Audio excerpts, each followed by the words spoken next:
Welcome to the Explainer. So, you're ready to start selling on Amazon? Today, we're going to walk you through how to get that seller account set up, not just fast, but right, so you can dodge all those common headaches from day one. Okay, so let's just jump right in.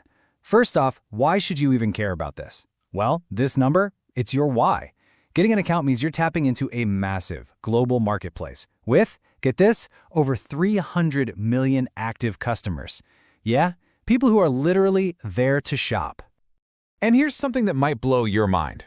The real opportunity? It's not just about reaching all those customers. It's this. Over 60%, more than half of everything sold on Amazon comes from third-party sellers, people just like you, not from Amazon themselves. So here's our game plan for this explainer. We're going to cover the big opportunity, then get into your pre-launch checklist, help you choose your seller plan, walk through the actual registration steps, point out the common errors so you can skip them, and finally, what to do right after you get approved. All right, let's kick things off with the big picture. What is it about Amazon that makes it such a powerhouse for entrepreneurs? For businesses of every single size. The main thing to remember is that it's all about preparation. I know it can seem like a huge task, but honestly, if you're prepared, which don't worry, we're going to cover exactly how, you can fly through this whole setup in under 30 minutes. Seriously, less time than it takes to watch an episode of your favorite show. Okay, moving on. This next part is all about your pre-launch checklist. Think of this as getting all your ducks in a row before you even think about clicking that sign up button. And trust me, this is the step that makes the difference between a quick, easy approval and a major, frustrating headache. So, here they are. The 4 things you absolutely must have ready to go. You'll need a government-issued ID, a bank account so they can pay you, a credit card they can charge for fees, and your tax info. Just get clear, digital copies of these ready, and boom, you are pretty much halfway there. Okay, listen up, because this is probably the single most important tip in this entire explainer. The #1 reason people get their applications delayed is this. The name you type in has to match the name on your ID and your bank account. Exactly. I mean, letter for letter. No nicknames, no shortcuts like ST for street. Nothing. It has to be a perfect match. Period.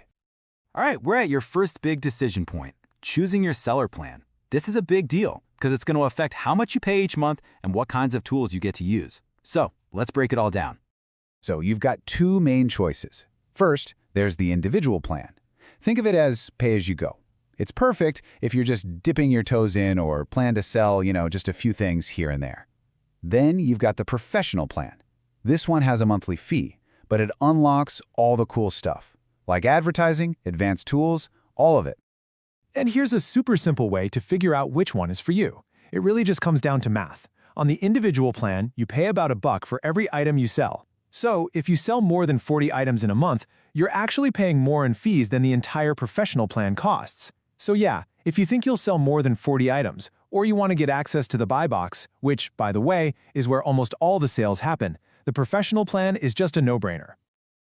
Okay, you've got your documents ready, you've picked your plan, now it's time for the main event. Let's walk through the actual registration process step by step. But first, let's talk about Seller Central. This is going to be your new command center, your home base. Once you get that approval, this dashboard is where you'll do, everything. You'll manage your listings, your inventory, your pricing, your payments, the whole shebang. The whole sign-up process is really just these 6 steps. You'll kick things off at sell.amazon.com. Then you'll plug in your business and personal info, add your payment and tax details, upload those documents we already talked about, maybe do a quick video call to prove you're you, and then you hit submit and wait for the good news.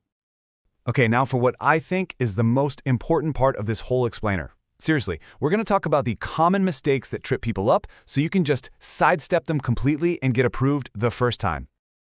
So what are these big roadblocks that snag so many new sellers? Well, they pretty much all fall into one of 3 buckets. Your information doesn't match, your document scans are bad, or you're using the wrong kind of card.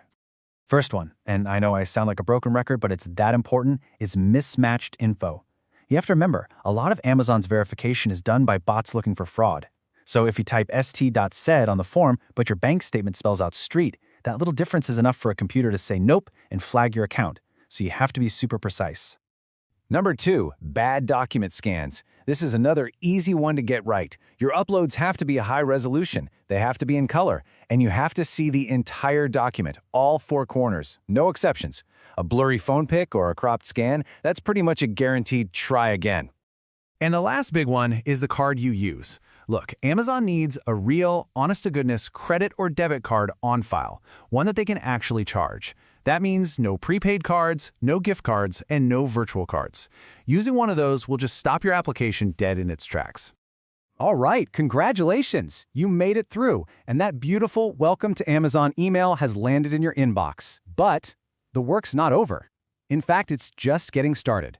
So here's exactly what you need to do right away inside Seller Central. So here's your immediate to-do list. First thing, set up your shipping settings.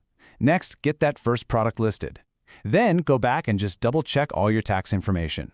And finally, find your account health dashboard and get to know it. Seriously, keeping an eye on this from the very beginning is absolutely crucial if you want to succeed in the long run. So let's wrap this all up. As you can see, getting set up is totally doable, as long as you're prepared. And hey, don't forget, if you want a little extra help to make sure everything's perfect, there are experts at places like StarterX who can guide you.